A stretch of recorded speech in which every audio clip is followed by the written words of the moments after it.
dream is how his vision of the beloved community found expression on a national level. New South is how that vision found expression on a regional level. Very good. Of course, we're going to get ready for this second commercial break, Dr. Baldwin, and then we'll come back for the final segment. And we'll be back with our audience following this very, very short commercial break.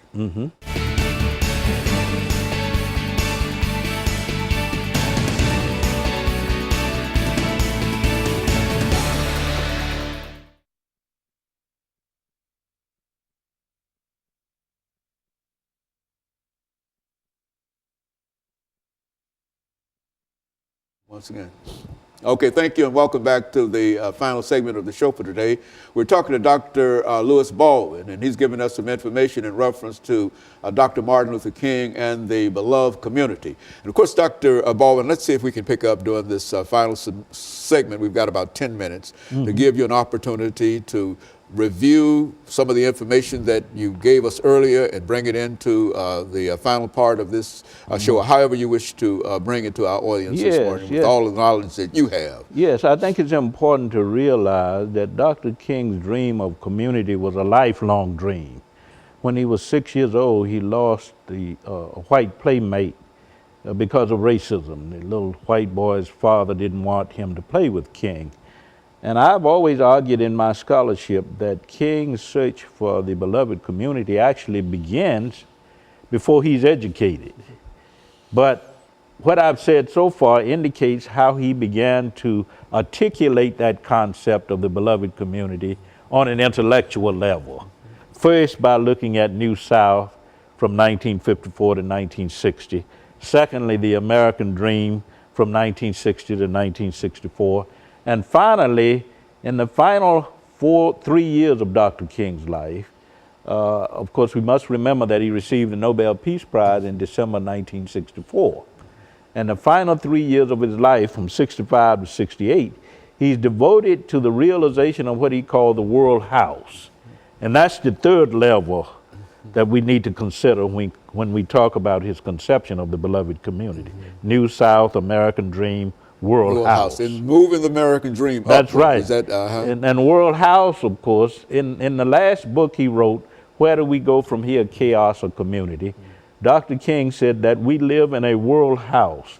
The world has become so small because of scientific and technological revolutions. We can travel anywhere in the world in a matter of hours. There's information technology. We can talk to people by telephone. And because the world has become so small, we live in a world house or a worldwide neighborhood. And we need to do what? Try to fight against global poverty, global racism, and war, which he considered to be barriers to the realization of the world house. But we are part of a world house, and this is what globalization scholars are saying today. When you look at what's going on around the world, Dr. King said as far back as 1967 that what goes on in other parts of the world impacts the quality of life for Americans. That's his attitude in reference to the Vietnam War and all of those things. Right. That had a real, That's right. Not only had an impact there, but it had an impact here. That's right. When he spoke against the Vietnam War, when he spoke against South African apartheid, when he spoke out against poverty and racism on a global scale, war in general, he was talking about threats to the realization of the world house. God has made all humans of the world, irrespective of religion and politics, racial and ethnic identities. We are all a part of the creation of one God. And we must realize that we are bound together by this act of creation. And that we need to learn to live together as brothers and sisters, irrespective of our differences. And this is where he was coming from around this conception of the world house. And I might point out that what I've said so far about the New South, the American Dream, the world house, Dr. King embodied that in his own personal progression, because he moved from being a little-known Southern Black Baptist preacher to a national figure, and ultimately a world figure. And so the monument on the mall in Washington, D.C. of Dr. Martin Luther King is a realization in terms of art, in terms of the world dream that the world house that Dr. King envisioned. It's a depiction of that vision, this image of the world house that he was talking about, because you know that a Chinese architect was heavily involved in the creation of that monument. I think Dr. King would be proud, because people from all over the world, I think yesterday, a day before yesterday, Prince Charles from England visited the King Monument in Washington, D.C. So what that monument means, of course, is that people from all over the world can come and celebrate the memory of Dr. King and be exposed to some of his statements. I don't know if you've been to that monument, but if you walk around, there are quotes from Dr. King on the walls. And for people across the world to be exposed to that, I think is phenomenal. Dr. Baldwin, before we've got about 3 or 4 more minutes. But before we leave today, let's look at the threat to this world house that is current today. When you look around the world, you see what is going on in Yemen, and what is going on in Syria, and what is going on in terms of efforts to destroy antiquity in a real sense. The world. Speak to that over the last few minutes that we have. You couldn't have asked a better question, because I think Dr. King's vision of the world house is threatened today. We talk about ISIS and what's going on in parts of Syria and Iraq and other parts of the world. You can also talk about global poverty, which extends into this country as well. You can talk about racism. You can talk about religious bigotry and intolerance, which figures into the Middle East crisis and so many other crises, even in this country where Islamophobia is a major problem. So you're right in saying that there are still barriers to be overcome in terms of the full actualization of what Dr. King had in mind when he spoke of this world house. Because the world house means that we are able to transcend these differences and to become one as brothers and sisters, irrespective of color and other artificial barriers.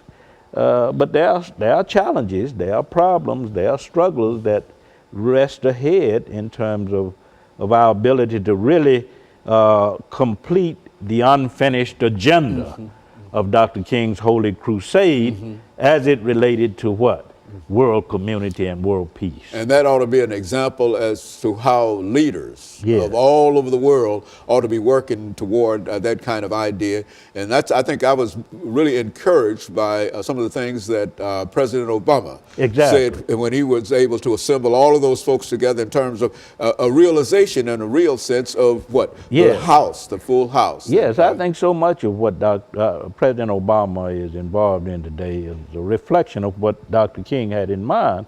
The Iran talks with Iran, peace talks, the efforts to resolve the crisis in the Middle East, the efforts to deal with the HIV crisis around the world and other diseases.